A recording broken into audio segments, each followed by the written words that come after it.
بسم اللہ الرحمن الرحیم۔ محترم سامعین، جیسا کہ آپ حضرات دیکھ رہے ہو، دنیا کے بڑے بڑے مذاہب کے نام کیا ہے، ہر مذہب کی کتاب کا نام کیا ہے، تو سب سے بڑا مذہب اسلام ہے، جس کی کتاب کا نام قرآن مجید ہے۔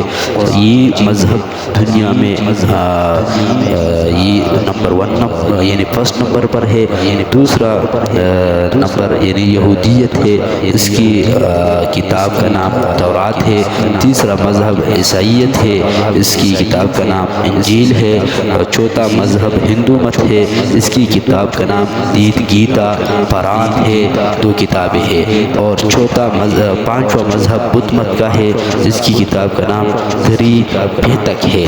اور چھٹا مذہب جو ہے وہ سکھ مت ہے، جس کی کتاب کا نام گرو گرنتھ ہے۔ اور اس کے بڑا جو تھا وہ گرو نانک تھا سکھ مذہب کا۔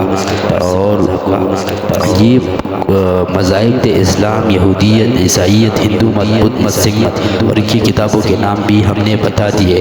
قرآن میں جن مذاہب کا ذکر آیا ہے، یعنی جن کے فرقہ ضالہ گمراہ فرقوں کا ذکر ہے، وہ اول نمبر پر یعنی عیسائی ہے، یہودی ہے، اور منافقین ہیں، مشرکین تھے، یہ 4 تھے۔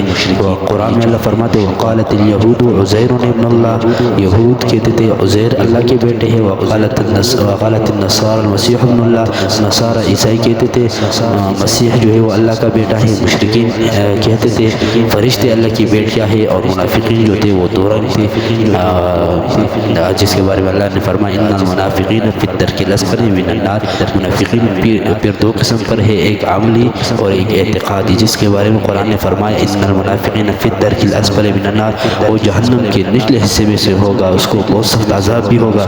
وہ اعتقادی منافق تھے۔ یہ رسول اللہ صلی اللہ علیہ وسلم کے زمانے میں یہ 4 فرقے تھے، اور یہ ہم نے آپ کو بتا دیے۔ والسلام۔